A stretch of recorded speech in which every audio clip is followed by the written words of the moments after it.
took a blade to a hickory log and whittled out a friend.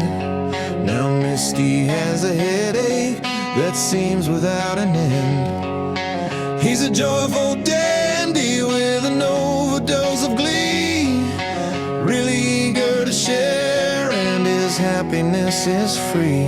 With those glassy eyes and a flapjaw grin, he's checking every room to see what mood she's in. Those little brown shoes go snippety snap while Misty's in the garage avoiding his trap. He cracks open his jaw and begins to shout.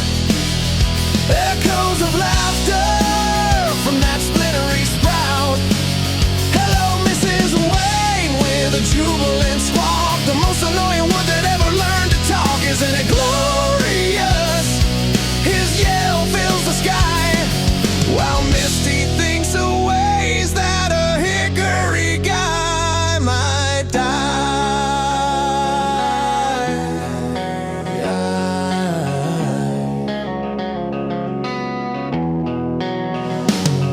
While tending the garden, pulling weeds in the sun, a 10-inch terror thinks it's time to have some fun.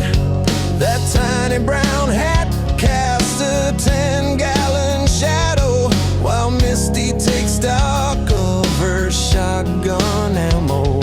She's dreaming of kindling in a toothpick pile, grinding into sawdust with the widest smile. Nipping at her heels, he's a trip and a fall, a Google-eyed pest driving her up the wall. She hears those tiny shoes on the hardwood floor, and she just can't take one glorious more. He cracks open his jaw and begins to shout.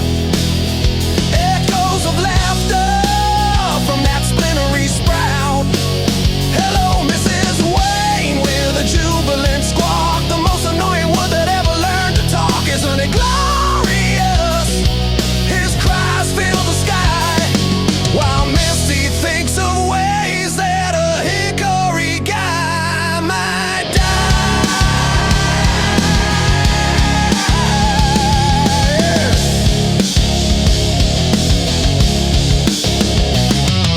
Saturday morning, there's a roar on the lawn, a rental store chipper to make the friend gone. Misty saw the hopper with a wide open grin, ready for the moment she could toss his butt in. No more hello, Mrs. Wayne, no more guile, just a one-way trip to the end of the wood pile.